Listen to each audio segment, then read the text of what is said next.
એમના પરિચય સાથે આપણે જાણીશું કે આ કઈ જાત છે અને કેટલા સમયથી આ શેરડીની ખેતી હાલમાં કરી રહ્યા છે. રોહિતભાઈ જયંતિભાઈ ચૌધરી, ગામ પાઠકવાડી, હમ તાલુકો ડોલવણ, જિલ્લો તાપી. લામ છે? આ લામ છે. લામ છે. લામ છે. અચ્છા, કેટલા વર્ષની લામ છે? પહેલા વર્ષની, બીજા વર્ષની? આ છે આ 5 વર્ષ અમારા જે પાછી પડે ને હા. 5 વર્ષ થાય. અને બાકીના બીજા 3 વર્ષ. 3 વર્ષ લામ કાઢી નાખી, એટલે કે ચોથા વર્ષની લામ છે એવું? હા, ચોથા વર્ષની લામ. ઓહો, મતલબ. અને એના બાજુમાં બીજા વ્યક્તિનું શેરડીનું ખેતર છે, બીજા ખેડૂત મિત્રનું, બરાબર? તો આ કેટલા વર્ષની હશે? આ બીજા વર્ષની છે. આ બીજા વર્ષની. અને આમ પણ આપણે જોવા જઈએ તો ચોથા વર્ષની લામ છે. લામ છે. ના પહેલા વર્ષની લામ હશે ને હા, એકચ્યુઅલી? પહેલા વર્ષની છે લામ. એક વખત કટિંગ થઈ ગયું અને આ બીજા વર્ષ છે. બીજા વર્ષ. ને અહીંયા આપણે ઓલરેડી 4 કટિંગ થઈ 4 ગયા. કટિંગ થઈ ગઈ. ના હવે 5. હવે આમાં તમે શું ટ્રીટમેન્ટ કરી પહેલા તો એ જણાવો, કારણ કે ભાગ્ય જ કોઈ રાખે ના રાખે જ ને નહીં. તમે તો મતલબ આ 5મું વર્ષ કટિંગ કરવાના. પપ્પા લોકો કરતા હતા હા. ત્યારે પેલા એક વાર શેરડી પડે, હા. બીજી વાર કાઢી જ નાખે. અચ્છા. એનું કારણ હતું કે આ પેલા એના જોડી આવે કે નહીં, હા. એ મરી જતા હોય એમ. ઓકે. એટલે એમ મોટી ગેપ પડી જતી હોય. ઓકે. એટલે પેલો જે માલ ઉત્તરવું જોઈએ તો ઉત્તર નહીં આવતો હોય. ઓકે, તો તમે કેમ રાખી? અમે આ ગેપ નથી પડી. અચ્છા, અહીંયા તમે ખેડૂત મિત્રો જોઈ શકો છો કે અહીંયા દરેકે દરેક જગ્યાએ. હા, તો રોહિતભાઈ આમાં શું ટ્રીટમેન્ટ કરી એ થોડીક માહિતી આપો. ટ્રીટમેન્ટ અમે ઓકે, તો આનો તમે કેટલી વાર છંટકાવ કર્યો?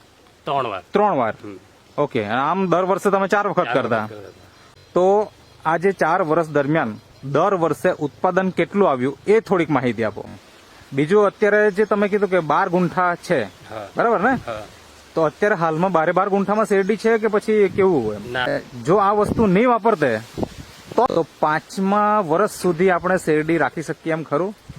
નહીં રાખી શકાય, કેમ કે બીજે વર્ષે છે ને તે અમને એટલો ફાયદો થયો કે એક વર્ષ આપણે શેરડી રોપી એટલે એને ખેડવાનો ખર્ચો, બિયારણ લાવવાનું, મજૂરી એ વધી જતું હોય. ઓકે. હવે બીજી વખતે આપણે 2 વર્ષ કરીએ હા. તો ત્રીજી વર્ષે આપણે પાછા પૈસા જ નાખવાના હોય. બરાબર. આ 5 વર્ષ એવા ખેડું નથી કે આપણે બિયારણ લાવ્યા, એની એ જ શેરડી છે. બરાબર છે. નમસ્કાર ખેડૂત મિત્રો, આજે આપણે અહીંયા એક ખેડૂત મિત્રને મળવા માટે આવેલા છે. એમના ખેતરમાં જ આપણે ઊભા છીએ અને એમણે શેરડીની ખેતી કરી છે. તો એમના પરિચય સાથે આપણે જાણીશું કે આ કઈ જાત છે અને કેટલા સમયથી આ શેરડીની ખેતી હાલમાં કરી રહ્યા છે. તો સૌપ્રથમ તમારો પરિચય આપો. રોહિતભાઈ જયંતિભાઈ ચૌધરી, ગામ પાઠકવાડી, હમ તાલુકો ડોલવણ, જિલ્લો તાપી. અચ્છા, તમે ખેતી કેટલા વર્ષથી કરો છો આ શેરડીની ખેતી ખાસ કરીને? શેરડીની ખેતી એમ માનો કે 10-12 વર્ષ મારા હાથથી કરશે, મારા હાથથી. ઓકે. પેલા પપ્પા લોકો કરતા. ઓકે, એટલે શેરડી ઘણા વર્ષોથી બનાવો છો? હા. ઓકે, તો શેરડીની જાત કઈ છે? 8005. 8005. અને હાલમાં અત્યારે તમારા ખેતરના છેડે આપણે ઊભા છીએ, પાડ ઉપર આપણે ઊભા છીએ.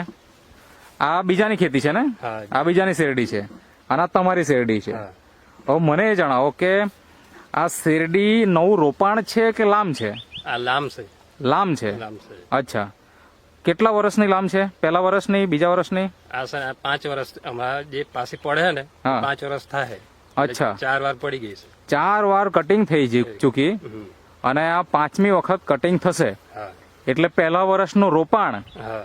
અને બાકીના બીજા 3 વર્ષ. 3 વર્ષ લામ કાઢી નાખી, એટલે કે ચોથા વર્ષની લામ છે એવું? હા, ચોથા વર્ષની લામ. ઓહો, મતલબ કે અત્યારે આપણે, તમે ખેડૂત મિત્રો જો, આ શેરડીનું ખેતર છે અને એના બાજુમાં બીજા વ્યક્તિનું શેરડીનું ખેતર છે, બીજા ખેડૂત મિત્રનું, બરાબર? તો આ કેટલા વર્ષની હશે? આ બીજા વર્ષની છે. આ બીજા વર્ષની. અને આમ પણ આપણે જોવા જઈએ તો ચોથા વર્ષની લામ છે. લામ. ના પહેલા વર્ષની લામ હશે ને હા, એકચ્યુઅલી? પહેલા વર્ષની છે લામ. એક વખત કટિંગ થઈ ગયું અને આ બીજા વર્ષ છે. બીજા વર્ષ. ને અહીંયા આપણે ઓલરેડી 4 કટિંગ થઈ 4 ગયા. કટિંગ થઈ. ના હવે 5મું થશે. 5મું થશે. જોરદાર. હવે આમાં તમે શું ટ્રીટમેન્ટ કરી પહેલા તો એ જણાવો, કારણ કે મોટા ભાગના ખેડૂત મિત્રો શું કરતા હોય તો કે એક વર્ષ પહેલા વર્ષનું રોપાણ, હા. બીજા વર્ષની લામ હા. અને ત્રીજા વર્ષે તો ભાગ્ય જ કોઈ રાખે ના રાખે જ ને નહીં. તમે તો મતલબ આ 5મું વર્ષ કટિંગ કરવાના. તો કેમ રાખી એમ પહેલા તો મને એ જણાવો એમ આટલા વર્ષ સુધી? પેલા પપ્પા લોકો કરતા હતા હા. ત્યારે પેલા એકવાર શેરડી પડે હા. બીજી વાર કાઢી જ નાખે. અચ્છા એનું કારણ હતું કે આ પેલા એના જોડિયા આવે કે નહીં હા એ મરી જતા હોય એમ. ઓકે એટલે આમ મોટી ગેપ પડી જતી હોય. ઓકે એટલે પેલો જે માલ ઉત્તરવું જોઈએ તો ઉત્તર નહીં આવતો હોય. ઓકે તો તમે કેમ રાખી? અમે આ ગેપ નથી પડી. અચ્છા અહીંયા તમે ખેડૂત મિત્રો જોઈ શકો છો કે અહીંયા દરેકે દરેક જગ્યા એક સરખું મતલબ ઉત્પાદન જોઈ શકો છો.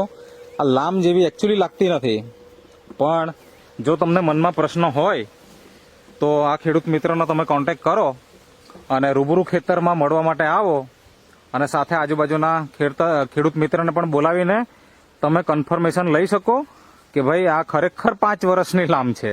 બરાબર ને? બરાબર. હા. તો રોહિતભાઈ આમાં શું ટ્રીટમેન્ટ કરી એ થોડીક માહિતી આપો. ટ્રીટમેન્ટ અમે આ એનપીકે હા જે નેટસોપ કંપનીનો બાયોફિટ ઓકે. આ જે હા તમારા હાથમાં છે એનપીકે, હા હા એનું તમે ઉપયોગ કર્યો હા કઈ રીતના? ડ્રિન્ચિંગમાં કેટલી વખત ડ્રિન્ચિંગ કરી આ વર્ષે? આ વર્ષે 2 વાર કર્યું છે. ઓકે. અને આ એનપીકે તમે કેટલા વર્ષથી વાપરો છો પહેલા તો એ બી જણાવો મને. એ એમ 4 વર્ષથી જે વાપરીએ છે. ઓકે 4 વર્ષથી તમે આ શેરડીમાં વાપરો છો, હા એટલે જ 4 મતલબ આ 5મી લામ હા બરાબર ને? એના લીધે 4થી લામ અને 5મી કટિંગ થવાની. હા. ઓકે. અને બીજું એની સાથે શું વાપર્યું એ થોડીક વાત કરો. આના છે ને એમ પેલા 4 સ્પ્રે કરતો હું, પણ હા. આ વખતે 1 સ્પ્રે રહી ગયો છે. ઓકે. એટલે 3 સ્પ્રે થયા છે આના. આ વખતે 3 સ્પ્રે કર્યા, બાકી આમ તમે 4 સ્પ્રે કરતા. ઓકે. તો આનો તમે કેટલી વાર છંટકાવ કર્યો? 3 વાર. 3 વાર. ઓકે. આમ દર વર્ષે તમે 4 વખત કરતા. તો આ જે 4 વર્ષ દરમિયાન દર વર્ષે ઉત્પાદન કેટલું આવ્યું એ થોડીક માહિતી આપો. એમાં મારા 12.5 ગુંઠા હતા, એમ હા. 24 ગુંઠા 1 વીઘો થાય, હા પણ એમ 30 ટન 32 ટન થાય. એક મતલબ વીઘે. અડધું વીંગું જ. હા, એટલે અડધું વીઘું જ એમ હા. 12 ગુંઠા. હા. પણ એમાં પહેલા વર્ષે એમ 29 ટન રોપાણ હતું ત્યારે કેટલી થઈ? 29 હતું. 29 ટન. પછી ઓકે. પછી પછી 28 ટન થઈ. 28 થઈ. હા. લામ લામ. એમાં વાપરેલી સ્ટીમરીચ હા, એમાં વાપરેલું. અને આ એનપીકે પણ વાપરેલું. એનપીકે વાપરેલું. ઓકે. પછી કેટલું થયું? પછી એમ ખાલી 1-2 ટન આમ તેમ થાય, ઓકે. પણ એમ પેલું સમતોલ રહે. ઓકે. છેલ્લા વર્ષે કેટલું થયું? મતલબ આ ચોથું કટિંગ થયું ત્યારે? ચોથું કટિંગ થયું ત્યારે 19 ટન થઈ. અચ્છા. હા. એનું શું કારણ? એનું કારણ કે દર વર્ષે મતલબ 28, 29, 27 થયું હશે, હા પણ આ વર્ષે 19 થયું. હા તો પણ અમે તો એમ એટલું બધું નહીં ધારેલું હતું. હા. હવે ચોથા વર્ષનું લાંબ હતું, અચ્છા. એટલે નીકળશે હવે 12-13 ટન એમ. ઓકે. એટલે આમાં શેરડી જ ખાલી હતું કે બીજું પણ કઈ રોપેલું હતું? એમ મકાઈ કરેલી હતી. અચ્છા. એટલે એ પણ ઉત્પાદન તમે લઈ લીધું. હા. બરાબર છે. બીજું અત્યારે જે તમે કીધું કે 12 ગુંઠા છે, હા બરાબર ને? હા. તો અત્યારે હાલમાં 12 ગુંઠામાં શેરડી છે કે પછી કેવું? એમ ના, એક કાઢી નાખ્યું છે અમે. એટલે માનો નહીં આ 6 ગુંઠા જેવું હશે. અત્યારે 6 જ ગુંઠા છે, હા. મતલબ અડધું ખેતર કાઢી કાઢી નાખ્યું. નાખ્યું છે. એમાં શું બનાવ્યું? એમાં સિંગ કરી લીધું. અચ્છા. એટલે સિંગ કરી એટલે કાઢી નાખ્યું. કરી નાખ્યું. ઓકે. તો આ વર્ષે શું ઉત્પાદનની ઉમ્મીદ છે તમને? એમાં 12 ટન તો થશે જ. 10 થી 12 ટન થાય એવું ખરું? 10 થી 12. ઓકે. અને જો આ વસ્તુ નહીં વાપરતે તો શું થતે? નેટસપ કંપનીની જે બાયોફિટ પ્રોડક્ટ છે એ જો નહીં વાપરતે તો 5મા વર્ષ સુધી આપણે શેરડી રાખી શકીએ એમ ખરું? નહીં રાખી શકાય, કેમ કે બીજે વર્ષે છે ને તે અમને એટલો ફાયદો થયો કે એક વર્ષ આપણે શેરડી રોપી એટલે એને ખેડવાનો ખર્ચો, બિયારણ લાવવાનું, મજૂરી એ વધી જતું હોય. ઓકે. હવે બીજી વખતે આપણે 2 વર્ષ કરીએ તો હા. ત્રીજી વર્ષે આપણે પાછા પૈસા જ નાખવાના હોય. બરાબર. આ 5 વર્ષ એવા ખેડું નથી કે આપણે બિયારણ લાવ્યા, એની એ જ શેરડી છે. બરાબર છે. મતલબ કે ખર્ચો આપણો ઘણો બધો બચી ગયો. બચી ગયા. બરાબર ને? અને હાલમાં આમાં રાસાયણિક ખાતર શું ઉપયોગ કર્યો એ પણ જણાવો જો કર્યો હોય તો. 10 કિલો નાખેલું છે એમાં શું નાખેલું? 6 ગુંઠામાં આમ ડાઈ ને પોટાશ ને ઓકે. ડીએપી અને પોટાશ તમે નાખ્યું. નાખ્યું છે. ઓકે. બાકી બીજું કોઈ ખાતર નથી નાખ્યું? ના. દર વર્ષે? દર વર્ષે એમ નાખીએ પણ ઓછું. ઓછું. એટલે ઓછું ખાતર રાસાયણિક નાખવાથી જ ફાયદો થયેલો છે. અચ્છા. એટલે જડિયા મર્યા નથી એમ. ઓકે. એનપીકે નાખવાથી આ જડિયા મરતા નથી ઓકે. ને નવી ફૂટ આવ્યા જ કરે એમ. ઓકે.